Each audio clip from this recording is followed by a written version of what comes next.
काठमाडौँ थापाथलीको बागमती नदी किनारका सुकुम्बासीले काठमाडौँ महानगरपालिकाको कार्यालय अगाडि गरे विरोध प्रदर्शन। सुकुम्बासी बस्तीको समस्यालाई लिएर मेयर बालेन शाहद्वारा प्रधानमन्त्री शेरबहादुर देउवासँग छलफल, के भयो कुराकानी, यसको बारेमा पुरै जानकारी। सुकुम्बासीको व्यवस्थापन बिना नै महानगर डोजर लिएर बस्ती भत्काउन पुगेको भूमि आयोग काठमाडौँको आरोप। सुकुम्बासी बस्तीमा बल प्रयोग गरेर समस्या समाधान नहुने नेकपा एमालेका अध्यक्ष केपी शर्मा ओलीको भनाई। भोट बैंक बनाएको सुकुम्बासीका 32 जाडो किन देख्नु भएन भन्दै केपी शर्मा ओलीलाई काठमाडौँ महानगरपालिकाका मेयर बालेन शाहको प्रश्न। अस्तिसम्म बेलुन स्यापै थियो, हावा नहाली कसरी यत्रो भयो भन्दै रवि लामिछानेको पार्टीबारे एमाले अध्यक्ष ओलीको टिप्पणी। भरतपुर महानगरपालिका एक्सनमा मापदण्ड विपरीतका संरचना हटाउन 35 दिने सूचना। सर्वाधिक मतान्तर सहित चुनाव जित्नेमा राष्ट्रिय स्वतन्त्र पार्टीका सभापति रवि लामिछाने पहिलो स्थानमा। यही गठबन्धनलाई अगाडि बढाउनु पर्ने पक्षमा आफ्नो पार्टी रहेको नेकपा एकीकृत समाजवादीका अध्यक्ष माधव कुमार नेपालको भनाई। स्याङ्जा 2 र बाजुराको मतगणना गर्न कंग्रेसद्वारा आयोगलाई आग्रह। विजय कुमार गक्षदारलाई हराउँदै सुनसरी 3 मा एमालेकी भगवती चौधरी विजयी। सुनसरी 4 मा सञ्चार मन्त्री ज्ञानेन्द्र बहादुर कार्की अघि एमालेका जगदीश प्रसाद कुसियत पछि कुन उम्मेदवारले कति ल्याए मत, यसको बारेमा पुरै जानकारी। कालीकोटमा 10 जनाको जमानत जफत। महाशेठ दम्पति रघुवीर र जुली कुमारी धनुषाबाट निर्वाचित। संघीय संसद सचिवालयलाई दलका कार्यालयहरूको व्यवस्थापनमा चुनौती। मक्सिर 4 गते भएको निर्वाचनको समानुपातिकको मतगणना हुँदा कुन दलले कति ल्याए मत, कुन दलले कति सिट पाउँछन् त, यसको बारेमा पुरै जानकारी। टिकटक लाइभ गर्दै ट्रक चलाउने चालक ट्राफिक प्रहरीको कारबाहीमा। थारू समुदायका लागि 6.6% आरक्षण नछुट्याउन सर्वोच्च अदालतको आदेश। अब मोबाइलमा सिम कार्ड नचाहिने नेपाल टेलिकमले ई सिम वितरण गर्दै। मुस्ताङबाट यस वर्ष 50 करोड रुपैयाँ बराबरको स्याउ निकासी। शेयर बजार 3 अङ्कले बढ्यो, झन्डै 1 अर्ब रुपैयाँको कारोबार। मोदीलाई कंग्रेसका अध्यक्षले रावण भनेको भन्दै बीजेपीको आपत्ति। पाकिस्तानमा तालिबान समुदायबाट युद्ध विराम भङ्ग। चीनको राजधानी बेजिङमा शीतलहरको चेतावनी। मोफसलकै प्रतिष्ठित फुटबल प्रतियोगिता आहारारा गोल्ड कपको नाम परिवर्तन, अब आहारारा पोखरा गोल्ड कप हुने। हिमश्री फुड्सले फेरि गर्यो 10 वर्षको सम्झौता। र समाचार पार्टी हेल्थ टिप्स अन्तर्गत आज हामी मिर्गौलामा पत्थरी भएका बिरामीहरूले के खान हुन्छ अनि के खान हुँदैन भन्ने विषयवस्तुमा जानकारी दिनेछौँ। हामीलाई अन्तिमसम्म हेर्नुहोला। दर्शक महानुभाव नमस्कार। समाचारपाटी.com को न्यूज बुलेटिनमा यहाँलाई हार्दिक स्वागत छ। म प्रहलाद चन्द्र घिमिरे। आज मिति विक्रमसम्म 2079 साल मक्सिर 14 गते बुधबार, इस्वीसम्म सन् 2022 नोभेम्बर 30 तारिक। सदाको झैं आज पनि हामी उपस्थित भएका छौँ आजका महत्त्वपूर्ण समाचार, ब्रेकिङ न्यूज अपडेट लगायत तपाईँलाई काम लाग्ने हेर्नै पर्ने महत्त्वपूर्ण खबरहरू लिएर। हामीलाई अन्तिमसम्म हेर्नुहोला। हाम्रो मेहनतका लागि यो भिडियोमा एउटा लाइक अवश्य गर्नुहोला। दर्शक महानुभाव, पलपलको न्यूज अपडेटका लागि हाम्रो च्यानललाई तपाईँले अहिलेसम्म सब्स्क्राइब गर्नु भएको छैन भने कृपया सब्स्क्राइब गर्नुहोस् अनि नजिकै आउने बेल आइकनलाई क्लिक गर्नुहोला। दैनिक रूपमा हेर्नुहुन्छ भने रेगुलर भनेर लेख्नुहोला। आज पहिलोचोटि हेर्दै हुनुहुन्छ भने फर्स्ट टाइम भनेर लेख्नुहोला। दर्शक महानुभाव, देशभित्र हुनुहुन्छ भने आफू रहेको गाउँठाउँ सहर जिल्लाको नाम लेख्नुहोला। विदेशमा हुनुहुन्छ भने कुन देशबाट हेरिरहनु भएको छ त्यो कुरा तलको कमेन्ट बक्समा कमेन्ट गर्नुहोला। आउनुहोस् दर्शक महानुभाव, आजका महत्त्वपूर्ण समाचारहरू सुरु गरौँ काठमाडौँ महानगरपालिकाको कार्यालय अगाडि सुकुम्बासीहरूले प्रदर्शन गरेको प्रसङ्गबाट। काठमाडौँको थापाथली स्थित बागमती नदी किनारका सुकुम्बासीहरूले काठमाडौँ महानगरपालिकाको कार्यालय अगाडि विरोध प्रदर्शन गरेका छन्। धेरै संख्यामा जम्मा भएका सुकुम्बासीहरूले आफूहरूलाई सुकुम्बासी बस्तीबाट महानगरपालिकाले बलपूर्वक हटाउन लागेकोमा विरोध प्रदर्शन गरेका हुन्। महानगरपालिकाले सुकुम्बासी बस्ती हटाउनका लागि डोजर लिएर गएपछि त्यो क्षेत्र तनावग्रस्त बनेको थियो। महानगरपालिकाको कदमप्रति सुकुम्बासीहरूले विरोध गर्दा केही महानगर प्रहरी घाइते समेत भएका थिए। नाराबाजी सहित महानगरपालिका पुगेका सुकुम्बासीहरूले महानगरपालिकाका मेयर बालेन्द्र शाह विरुद्ध नाराबाजी गरेका थिए। उनीहरूले सुकुम्बासी एक हौं, बालेन शाह होशियार, सूचना आतंक बन्द गर लगायतका नाराबाजी गरेका थिए। भूमिहीन सुकुम्बासी, अव्यवस्थित बसोबासी र सोबासीका घर टहरा जबरजस्ती हटाउनका लागि प्रकाशित सूचनाको विरुद्ध बृहत खबरदारी र्याली नाम दिइएको विरोध प्रदर्शनमा निधारमा कालो पट्टी बाँधेर प्रदर्शनकारी उपस्थित भएका थिए। सुकुम्बासी सम्बद्ध 2 दर्जन भन्दा बढी सङ्घ संगठन र मोर्चाहरूको नाममा विरोध प्रदर्शन भएको जनाइएको छ। काठमाडौँ महानगरपालिकाले बागमती नदी किनारमा रहेका अवैध संरचना तथा बस्ती हटाउने बारे थप छलफल र तयारीलाई अगाडि बढाउने भएको छ।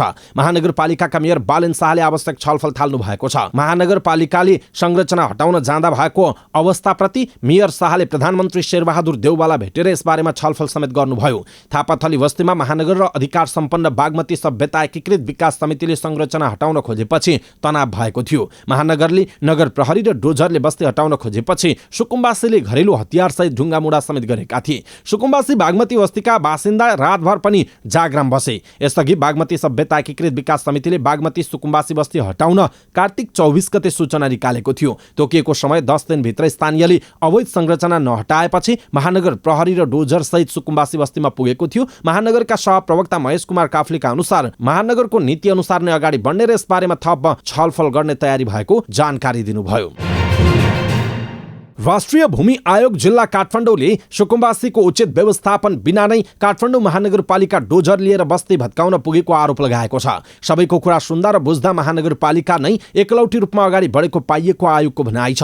राष्ट्रिय भूमि आयोग जिल्ला काठमाडौँका अध्यक्ष श्यामकृष्ण प्रजापतिले महानगर सुकुम्बासीको उचित व्यवस्थापन नै नगरी यस किसिमले अगाडि बढ्छ भन्ने कल्पना नगरेको बताउनुभयो। उहाँले आयोगले अहिले लगत सङ्कलन गरिरहेको र चुनावका बेला आचार संहिता लागू भएकाले काम गर्न नपाएको बताउनुभयो। वास्तविक सुकुम्बासीको पहिचान नगरिकन महानगरले डोजर लिएर सुकुम्बासी बस्ती भत्काउन जाने कुरा उचित नभएको उहाँको भनाइरहेको छ। अध्यक्ष कक्षपतिले बिना कुनै जानकारी महानगरपालिका डोजर लिएर सुकुम्बासी बस्ती छिरेको भन्दै त्यस बस्तीमा त्रास पैदा भएको पनि बताउनु भएको छ।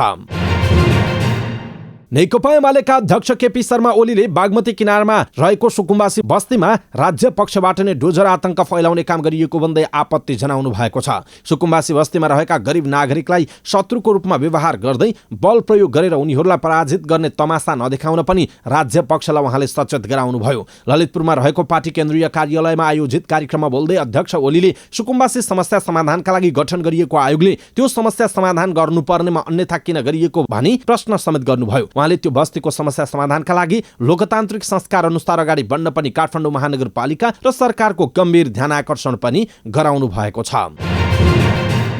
काठमाडौँ महानगरपालिकाका मेयर बालेन शाहले नेकपा एमालेका अध्यक्ष केपी शर्मा ओलीलाई प्रति प्रश्न गर्नु भएको छ। ओलीले बागमती किनारका सुकुम्बासी बस्ती हटाउन महानगरले थालेको अभियानप्रति राखेको धारणाप्रति सामाजिक सञ्जाल मार्फत बालेनले पटक पटक राज्य संरचनाको नेतृत्व लिँदा ओलीले नदेखेको टिप्पणी गर्नु भएको छ।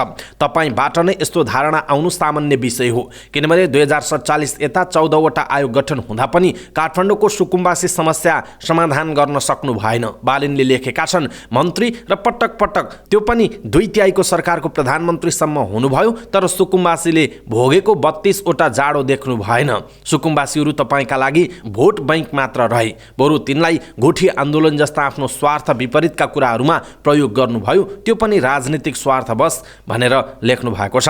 उहाँले जनता नदीनाला र नेवा सभ्यताको माया भई ओलीको नेतृत्वमा लुहुइटी सुन्धारा सकाएर सेतो टावर किन ठड्याउनु भयो भन्दै प्रश्न समेत गर्नुभएको छ। हनुमान ढोकाको पुनर्निर्माण, नेवा सभ्यताको मौलिकता नासेर विदेशीलाई निर्माण गर्न दिने कार्यलाई कसरी अगाडि बढ्नुभयो। उहाँले भन्नुभयो, यी सबै हेर्दा नेवा सभ्यता जोगाउने, नदी क्षेत्रको अतिक्रमण रोक्ने कार्यको तपाईँले विरोध गर्नु असामान्य होइन। मेयर बालेनले अब परिस्थिति फेरिसकेको भन्दै ओलीलाई चेतावनी दिनुभएको छ। सकेको सहयोग गर्नुहोला, तर कसैका विरुद्धमा कसैलाई प्रयोग गर्ने कुचेष्टा नगर्नुहोला, उहाँले चेतावनी दिनुभएको छ। दर्शक महानुभाव, केपी शर्मा ओलीलाई बालेनले गरेको यो प्रश्न तपाईलाई कस्तो लाग्यो? आफ्नो धारणा तलको कमेन्ट बक्समा कमेन्ट गर्नुहोला।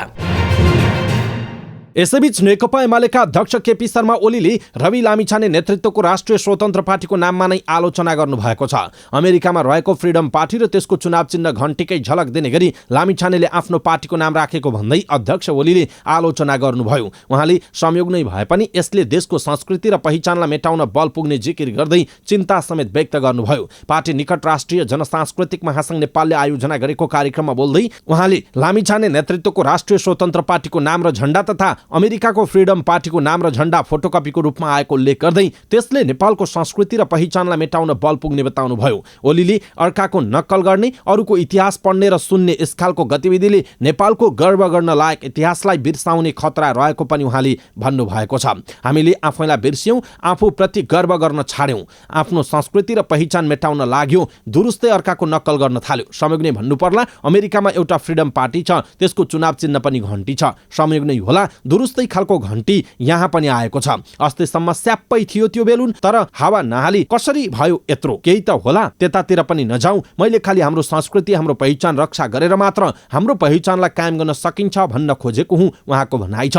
अध्यक्ष ओलीले लामिछाने नेतृत्वको राष्ट्रिय स्वतन्त्र पार्टीलाई एकै खेपमा फुलेको बेलुनको रूपमा समेत चित्रण गर्नुभयो। दर्शक महानुभाव, यसप्रति तपाईँको धारणा के छ? आफ्नो धारणा तलको कमेन्ट बक्समा कमेन्ट गर्नुहोला।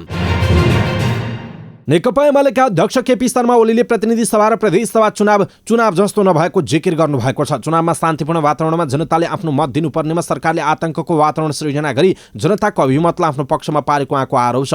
बाजुरामा आफ्नो पार्टीका एक कार्यकर्ता मारिएको भन्दै अध्यक्ष ओलीले त्यस्ता घटनामा संलग्न अपराधीहरूलाई कारबाहीको दायरामा ल्याउनुको साटो स्थानीय प्रशासनले संरक्षण दिने काम गरेको बताउनुभयो। उहाँले चुनावमा खटिएका कर्मचारीले सत्ता पक्षको आदेशको प्रवाह नगरी तटस्थ भूमिका निर्वाह गरेको भन्दै धन्यवाद समेत दिनुभयो। दर्शक महानुभाव, केपी शर्मा ओलीको यो भनाइप्रति तपाईँको धारणा के छ? आफ्नो धारणा तलको कमेन्ट बक्समा कमेन्ट गर्नुहोला। रवि लामिछानेको पार्टीबारे पनि उहाँले टिप्पणी गर्नुभएको छ। रवि लामिछानेको पार्टीबारे ओलीको टिप्पणी तपाईँलाई कस्तो लाग्यो त्यो कुरा तलको कमेन्ट बक्समा कमेन्ट गर्नुहोला। भरतपुर महानगरपालिकाले अनियमित संरचना हटाउन 35 दिने सूचना सार्वजनिक गरेको छ। मंगलबार एक सूचना प्रकाशित गर्दै भरतपुर महानगरपालिका क्षेत्रभित्र नक्सा स्वीकृति बिना मापदण्ड विपरीत निर्माण भएका संरचनाहरू हटाउन समय दिइएको छ। सडक क्षेत्राधिकार मिचेर बनाइएका टहरा, कम्पाउन्ड वाल, स्वीकृति नली, भवनको अगाडि निर्माण भएका ट्रस जस्ता राखेर निकालेको अस्थायी पाली, अस्थायी टहरा लगायतका अन्य संरचनाहरू, सडकबाट फुटपाथमा गाडी उक्लन बाटो बन्द हुने गरी बनाइएका स्थायी र्याम्पहरू, नक्सा पासमा बेसमेन्ट पार्किङ स्वीकृत गरी सञ्चालनमा रहेका पसल, गोदाम, रेस्टुरेन्टमा प्रयोग भइरहेको बेसमेन्टहरू हटाउन महानगरले आग्रह गरेको छ। महानगरपालिकाकी मेयर रेणु दाहालले भरतपुरलाई सुन्दर र सुसंस्कृत सहरको रूपमा विकास गर्न अवैध संरचना हटाउन लागि जानकारी दिनुभएको छ। प्रतिनिधि सभा र प्रदेश सभा सदस्य निर्वाचनमा यही निर्वाचनबाट उदाएको राष्ट्रिय स्वतन्त्र पार्टीका सभापति रवि लामिछानेले सर्वाधिक 34,312 मतान्तरले चुनाव जित्नु भएको छ। पूर्व सञ्चारकर्मी समेत रहनुभएका लामिछानेले चितवन क्षेत्र नम्बर 2 मा सत्ता गठबन्धनबाट उम्मेद्वार रहनुभएका नेपाली कांग्रेसका केन्द्रीय सदस्य एवं राज्य मन्त्री उमेश श्रेष्ठलाई भारी मतान्तर सहित पराजित गर्नु भएको हो। यो क्षेत्रमा कुल 84,315 मत खसेको थियो। त्यसमध्ये लामिछानेले 49,300 अर्थात् 58.47% मत ल्याएर जित्नु भएको छ। उहाँका निकटतम प्रतिद्वन्दी राज्यमन्त्री श्रेष्ठले 14,988 मत ल्याउनु भयो। लामिछाने पछि सर्वाधिक मतान्तरले चुनाव जित्नेमा नेपाल मजदुर किसान पार्टीका प्रेम सुवाल रहनु भएको छ। उहाँले 34,312 मतान्तरले चुनाव जित्नुभयो। सुवालले 42,761 मत ल्याउँदा नेकपा एमालेका नवराज गेलालले 11,968 मत पाउनुभयो। त्यस्तै नेकपा एमालेका अध्यक्ष केपी शर्मा ओलीले नेपाली कांग्रेसका खगेन्द्र अधिकारीलाई 28,576 मतान्तरले जित्नु भएको छ। उहाँले 2074 मा उनी अधिकारीलाई 28,842 मतान्तरले जित्नु भएको थियो। अधिकारीले यसपटक 266 मतान्तर घटाउनु भयो। ओलीले 52,319 मत पाउँदा अधिकारीले 23,743 मत ल्याउनु भयो। नेकपा माओवादी केन्द्रका उपमहासचिव वर्षमान पुनले पनि 25,229 मतान्तरले चुनाव जित्नु भयो। उहाँले रोल्पाबाट नेकपा एमालेका पूर्ण बुढा मगरलाई फराकिलो अन्तरले पराजित गर्नुभयो। पुनले 41,714 मत पाउनु भयो भने बुढा मगरले 16,485 मत ल्याउनु भएको जनाइएको छ। नेकपा एकीकृत समाजवादी वर्तमान सत्तारूढ गठबन्धनलाई अगाडि बढाउनु पर्ने पक्षमा उभिएको छ। पार्टी केन्द्रीय कार्यालयमा बसेको नेकपा एकीकृत समाजवादीको बैठकले वर्तमान सत्तारूढ गठबन्धनलाई अगाडि बढाउनु पर्ने निष्कर्ष निकालेको हो। बैठकपछि सञ्चारकर्मीहरूसँग कुराकानी गर्दै अध्यक्ष माधव कुमार नेपालले देश दक्षिणपन्थी दिशातिर जाने खतरा रहेको भन्दै आफूले सतर्क हुनुपर्ने आवश्यकताको महसुस गरेको बताउनुभयो। उहाँले गठबन्धनका दलहरूका बीचमा भइरहेको सहकार्यलाई अगाडि बढाएर लैजानु पर्ने बताउनु भएको छ। त्यस्तै सचिवालय बैठकमा पार्टीका सम्मानित नेता झलनाथ खनालले आफ्नो निर्वाचन क्षेत्रमा पुनः मतदान हुनुपर्ने माग राख्नु भएको विषयमा समेत छलफल भएको अध्यक्ष नेपालले जानकारी दिनुभएको छ। नेपाली कांग्रेसले स्याङ्जा क्षेत्र नम्बर 2 र बाजुराको मतगणना गर्न निर्वाचन आयोगलाई आग्रह गरेको छ। नेपाली कांग्रेसका वरिष्ठ नेता रामचन्द्र पौडेल, उपसभापति तथा स्याङ्जा 2 मा कांग्रेसको तर्फबाट उम्मेद्वार रहनुभएका धनराज गुरुङ, नेता प्रदीप पौडेल लगायतको टोली मंगलबार निर्वाचन आयोग पुगेर स्याङ्जा 2 को मतगणना सुरु गर्न आग्रह गर्नुभएको हो। त्यस्तै बाजुराको पनि मतगणना गर्न आग्रह गरिएको छ। कांग्रेस नेताहरूले प्रमुख निर्वाचन आयुक्त दिनेश कुमार थपलिया र आयुक्तहरूलाई भेटेर मतगणना सुरु गर्न आग्रह गर्दै ज्ञापन पत्र बुझाएका छन्। चुनावको समय अवधिभर कुनै पनि घटना नघटेको जिकिर गर्दै वरिष्ठ नेता पौडेलले तुरुन्त मतगणना गर्नुपर्ने बताउनुभयो। त्यस्तै स्याङ्जा 2 मा कांग्रेसका उम्मेद्वार गुरुङले निर्वाचन अधिकृतले समेत चुनावमा धाँधली नभएको र कुनै पनि बुथ कब्जा नभएको राय दिइसकेकाले आयोगले मतगणना सुरु गर्नुपर्ने बताउनुभयो। सुनसरी निर्वाचन क्षेत्र नम्बर 3 मा नेकपा एमालेकी भगवती चौधरी विजयी हुनुभएको छ। अन्तिम मत परिणाम अनुसार चौधरीले 40,788 मत ल्याउनुभयो। उहाँले नेपाली कांग्रेसका विजय कुमार गक्षदारलाई 5,188 मतान्तरले हराउनुभयो। कांग्रेसका गक्षदारले 35,600 मत पाउनुभयो। त्यस्तै राष्ट्रिय स्वतन्त्र पार्टीका उम्मेद्वार कमल बाबु मैनालीले 6,453 मत प्राप्त गर्नुभएको छ। सुनसरी निर्वाचन क्षेत्र नम्बर 4 मा नेपाली कांग्रेसका ज्ञानेन्द्र बहादुर कार्कीले अग्रता कायम राख्नु भएको छ। अहिलेसम्म 24 वटा वडाको मतगणना सकिँदा सञ्चार मन्त्री समेत रहनुभएका कार्कीले 23,686 मत प्राप्त गर्नुभयो। उहाँ 160 मतले अघि हुनुहुन्छ। उहाँले नेकपा एमालेका जगदीश प्रसाद कोसियतले 23,526 मत सहित पछ्याइरहनु भएको छ। मक्सिर 4 गते भएको प्रतिनिधि सभा तथा प्रदेश सभा सदस्य चुनावमा कालीकोटमा उम्मेदवारी दिएका मध्ये 10 जनाको जमानत जफत भएको छ। प्रतिनिधि सभाका 5 र प्रदेश सभाका 5 गरी 10 जनाको जमानत जफत भएको हो। सदर मतको 10% मत कटाउन नसकेपछि उनीहरूको जमानत जफत भएको मुख्य निर्वाचन अधिकृत भरत लम्सालले बताउनुभयो। कालीकोटमा प्रतिनिधि सभातर्फ 44,266 मत सादर हुँदा विजयी र प्रमुख प्रतिस्पर्धी उम्मेद्वार बाहेक अरू कसैले पनि 10% मत ल्याउन नसकेको बताइएको छ। धरौटी जफत हुनेमा नेपाली कांग्रेस बीपीका पंखबहादुर विष्टले 0.31%, नेपाल मजदुर किसान पार्टीका खड्गराज साईले 2.48%, राप्रपाका धनबहादुर बुढाले 3.59% मत प्राप्त गर्नुभएको थियो। त्यस्तै स्वतन्त्र उम्मेद्वार काशीचन्द्र बरालले 2.04%, धनप्रसाद पाण्डेले 0.18% मत प्राप्त गर्नुभएको जनाइएको छ। प्रदेश सभा क तर्फ नेपाल मजदुर किसान पार्टीका रविन्द्र साई र राप्रपाका सूर्यबहादुर साईको जमानत जफत भएको छ। उहाँले क्रमशः 6.10 र 5.57% मत पाउनु भएको थियो। प्रदेश सभा कमा 19,910 मत सदर भएको थियो। त्यस्तै प्रदेश सभा खतर्फ नेकपा एकीकृत समाजवादीका जिल्ला अध्यक्ष विश्वराज बमले 9.99%, नेपाली कांग्रेस बीपीका कर्णबहादुर मल्लले 0.64% र नेपाल मजदुर किसान पार्टीका जनक बहादुर विष्टले 0.65% मत मात्र प्राप्त गरेपछि धरौटी जमानत जफत भएको छ। प्रदेश सभा खमा 25,344 मत सदर भएको जनाइएको छ। नेकपा एमालेका सचिव रघुवीर महासेठ धनुषा 4 बाट प्रतिनिधि सभा सदस्यमा विजयी हुनुभएको छ। यसअघि धनुषा 3 बाट उहाँकी श्रीमती जुली कुमारी महतो महासेठ निर्वाचित हुनुभएको थियो। एमालेका रघुवीरले नेपाली कांग्रेसका सहमहामन्त्री महेन्द्र यादवलाई 124 मतान्तरले पराजित गर्नुभयो। महासेठले 32,236 मत ल्याउँदा यादवले 32,112 मत प्राप्त गर्नुभयो। महासेठ 2074 को चुनावमा समेत धनुषा 4 बाट विजयी हुनुभएको थियो। यो दोस्रो जित हो। जुली कुमारीले 33,388 मत सहित लोकतान्त्रिक समाजवादी पार्टीका अनिल कुमार झालाई हराउनु भएको छ। झाले 23,686 मत प्राप्त गर्नुभयो। नेकपा एमालेले मध्य प्रदेशमा 9 वटा क्षेत्रमा जितेको छ। महासेठ दम्पतिको जितसँगै इतिहास पनि दोहोरिएको छ। यसअघि यो इतिहास हेमबहादुर मल्लले बनाउनु भएको थियो। प्रतिनिधि सभा सदस्य चुनावबाट संसदमा दलहरूको संख्या बढेसँगै संसद सचिवालयलाई दलका कार्यालयहरूको व्यवस्थापनमा चुनौती थपिएको छ। नयाँ दलहरू राष्ट्रिय दल बनिरहँदा संसद सचिवालयलाई भने संसदीय दलका कार्यालयहरूको व्यवस्थापन गर्न चुनौती बढेको हो। संसद सचिवालयका सहायक प्रवक्ता एवं सूचना अधिकारी दशरथ धमलाले प्रतिनिधि सभा सदस्यमा नयाँ दलहरू थपिएसँगै नयाँ संसदीय दलका कार्यालयहरूको व्यवस्थापन सम्बन्धी चुनौती बढेको बताउनु भएको छ। उहाँले ठाउँको कमी र भएको ठाउँमा भौतिक संरचना कम भएकाले भइरहेकाबाट थप अतिरिक्त कार्यकक्षहरू बैठक कक्षहरू खोज्नुपर्ने अवस्थाले चुनौती बढेको बताउनुभयो। उहाँले नयाँ भवनहरू बनाउन पनि संसद सचिवालयसँग पर्याप्त बजेट नभएकाले अर्थ मन्त्रालयसँग माग गर्नुपर्ने बताउनुभयो। अर्थ मन्त्रालयसँग बजेटको व्यवस्थापनका लागि आवश्यक कार्य अगाडि बढाइएको उहाँले बताउनु भएको छ। उहाँका अनुसार निर्वाचित सांसदहरूका लागि आवश्यक कार्यालय र गाडी खोज्ने काम भइरहेको छ। 2 जना मात्र सांसद निर्वाचित भएको पार्टीले पनि संसदीय दलको कार्यालय खोल्न पाउने कानुनी व्यवस्था छ। यो पटकको संसदमा थप 4 पार्टीका लागि कार्यालय व्यवस्थापन गर्नुपर्ने छ। अघिल्लो संसदमा एक सिट रहेको राप्रपामा यसपालि 7 जना सांसद प्रत्यक्ष निर्वाचित भएका छन् भने समानुपातिकमा पनि सांसद 6-7 सिट आउने लगभग निश्चित छ। त्यस्तै राष्ट्रिय स्वतन्त्र पार्टी र नागरिक उन्मुक्ति पार्टीका लागि पनि संसदीय दलको कार्यालयको व्यवस्था गर्नुपर्ने देखिएको छ। यसअघि नै राष्ट्रिय दलको मान्यता पाइसकेका दलहरूमध्ये नेकपा माओवादी केन्द्र बाहेक अन्य कुनै पनि दलले संसदीय दलको बैठक बोलाउन सक्ने अवस्था छैन। बैठकका लागि संसद सचिवालयले उपलब्ध गराएको सभाहाल माओवादी केन्द्र बाहेकका पार्टीका लागि पर्याप्त नरहेको जनाइएको छ।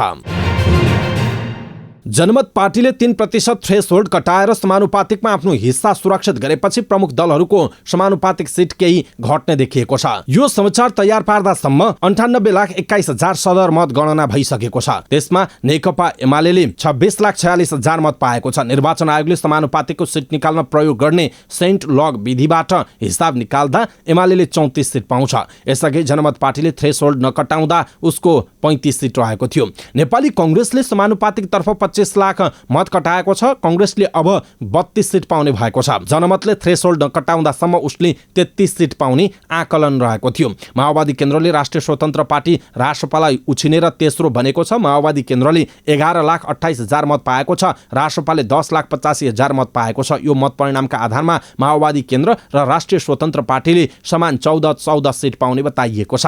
त्यसपछि राष्ट्रिय प्रजातन्त्र पार्टी राप्रपाले 5,59,000 मत सहित 7 सिट पाउने देखिएको छ। जनता समाजवादी पार्टी जसपा नेपालले 3,78,000 मत सहित 5 सिट पाउने देखिएको छ।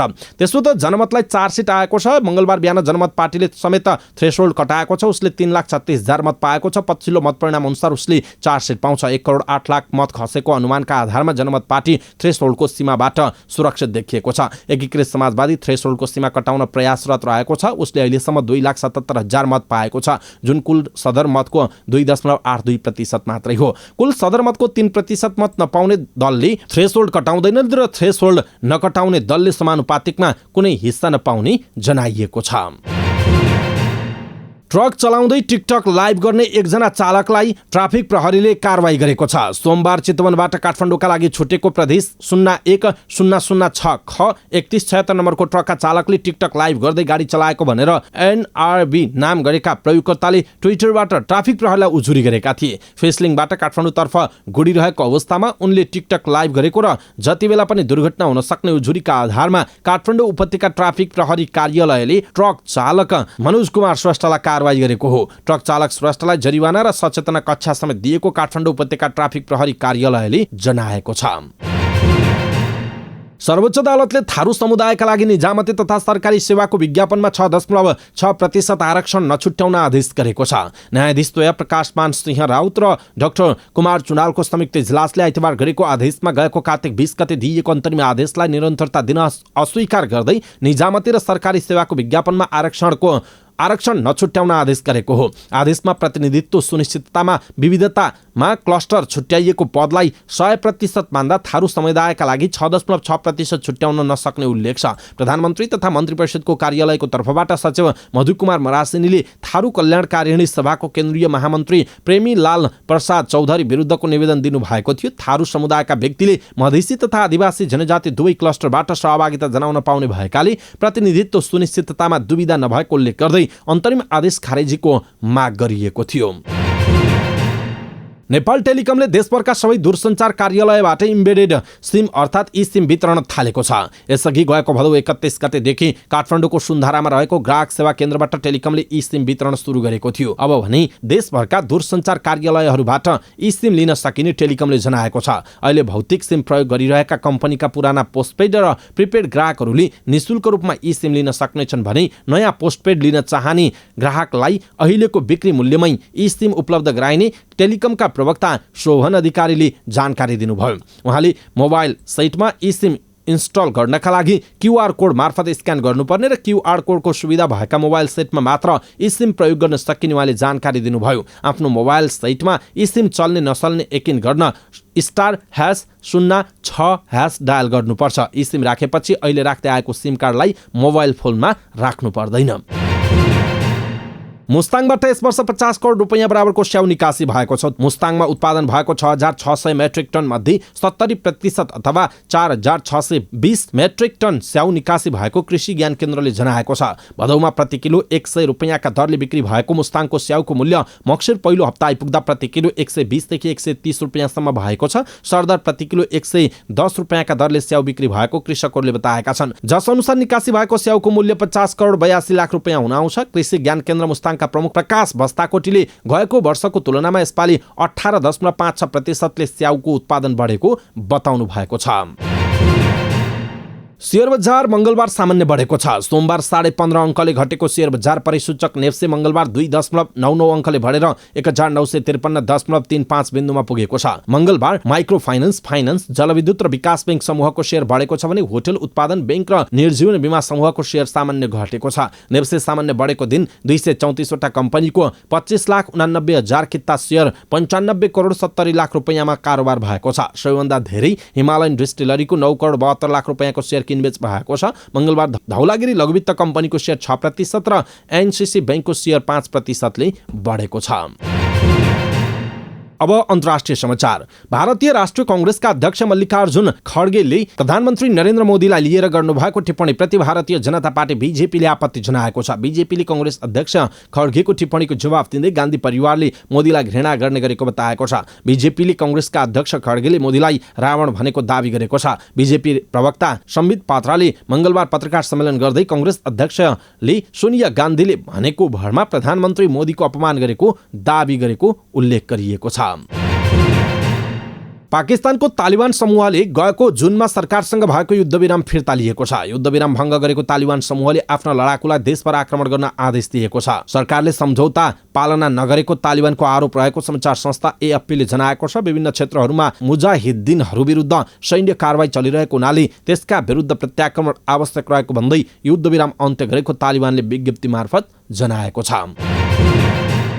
चीनको राजधानी बेइजिङमा चिसो बढ्दै गएको छ। त्यहाँको मौसम पूर्वानुमान महाशाखाले केही दिन चिसो अत्याधिक बढ्ने र शीतलहर चल्ने चेतावनी दिएको छ। महाशाखाले चिसो सिरेटो चल्ने चेतावनी सहित आवश्यक सावधानी अपनाउन नागरिकलाई सचेत गराएको छ। शीतलहरका कारण दैनिक अधिकतम तापक्रम 13 डिग्री सेल्सियसबाट घटेर -3 डिग्री सेल्सियससम्ममा झर्ने अनुमान छ। बुधबारसम्म तापक्रम 16 डिग्री सेल्सियससम्म घट्ने र चिसो सिरेटो चल्ने महाशाखाले जनाएको छ। अब खेल समाचार। मोफसलकै प्रतिष्ठित फुटबल प्रतियोगिता आहारा गोल्ड कपलाई हिमश्री फुड्सले पुनः 10 वर्ष सहयोग गर्ने गरी सम्झौता भएको छ। मंगलबार एक कार्यक्रमका बीच 2088 सम्मको प्रतियोगिताका लागि करार सम्झौता गरिएको हो। हिमश्री फुड्सले नै प्रायोजन गरेपछि तत्कालीन क्याराभान कपलाई आहारा पोखरा गोल्ड कप नामाकरण गरिएको हो। यसअघि 20 वर्षसम्म आहाराको नामबाट प्रतियोगिता सम्पन्न भएको छ।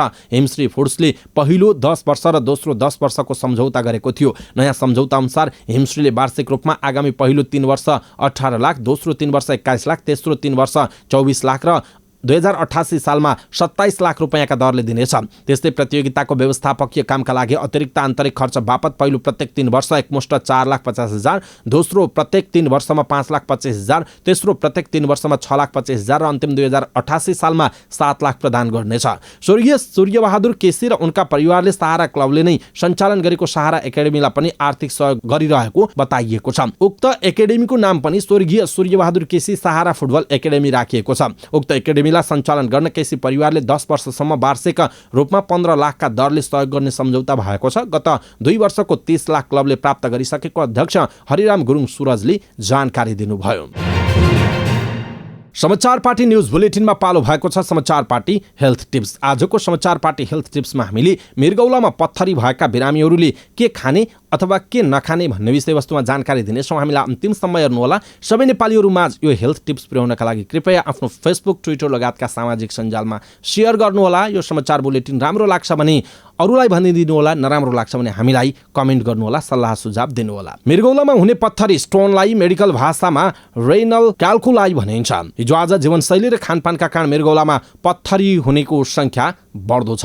पत्थरी विभिन्न किसिमका हुन्छन् र विभिन्न कारणले हुने गर्दछ। खाना नहुने, त्यसो त पत्थरी भएमा के नखाने त? पालुङ्गुको साग खान हुँदैन, टमाटर, अमला, काजु, काँक्रो, काउली, फर्सी, च्याउ र भन्टा खाना हुँदैन। त्यसो त खाना हुने अथवा स्वास्थ्यका लागि राम्रो गर्ने मृगौलामा पत्थरी भएकाहरूले खाना चाहिँ के खाने त भन्दा नरिवलको पानी, मकै, जौ, भुइँकटरको जुस, केरा, कागती, बदाम, गाजर, चना, करेला, गहतको दाल खाने। मृगौलामा पत्थरी भएको कसरी थाहा पाउन सकिन्छ? लक्षण के हो त? ढाड पछाडि दुख्नु, लोइन टु ग्रोइन पेन हुनु, कहिलेकाहीँ पत्थरीको सानो कण पिसाबको नलीमा गएर अड्किएमा अचानक र अत्याधिक हुने दुखाइ, पिसाबमा रगत देखा पर्नु वा पिसाब धमिलो हुनु, पिसाब नलीमा इन्फेक्सन हुनु, ज्वरो आउनु, हाइड्रोनेफ्रोसिस हुनु, पत्थरीको सानो कण पिसाब नलीमा अड्कँदा किडनी फुल्न सक्छ र किडनीको दायाँ वा बायाँ अथवा दुवै साइडमा दुख्न सक्छ। बिना लक्षण नै पत्थरी पनि हुन सक्छ। मृगौलाको पत्थरीको कुनै लक्षण नदेखिन सक्छ। यसलाई एसिम्प्टोमेटिक भनिन्छ। यसले गर्दा कतिलाई किडनी फेल भएको थाहा पनि नहुन सक्छ र मृगौला फेलियरको अवस्थामा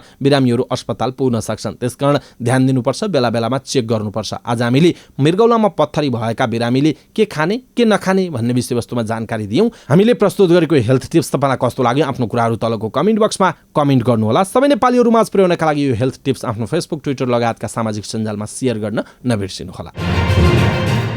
अवस्था दर्शक महानुभाव, आजका महत्त्वपूर्ण समाचार, ब्रेकिङ न्युज अपडेट लगायत तपाईँलाई काम लाग्ने हेर्नै पर्ने महत्त्वपूर्ण खबरहरू यति नै। हामीले प्रस्तुत गरेका यी समाचारहरूप्रति तपाईँको धारणा के छ? आफ्नो धारणा तलको कमेन्ट बक्समा कमेन्ट गर्नुहोला। हाम्रो मेहनतका लागि यो भिडियोमा एउटा सानो लाइक अवश्य गर्नुहोला। दर्शक महानुभाव, पलपलको न्युज अपडेटका लागि हाम्रो च्यानललाई सब्स्क्राइब गर्नुहोस् अनि नजिकै आउने बेल आइकनलाई क्लिक गर्नुहोला। पलपलको न्युज अपडेटका साथ फेरि हाम्रो भेट हुनेछ। तपाईँ समाचार पार्टी हेर्दै गर्नुहोस्। नमस्कार।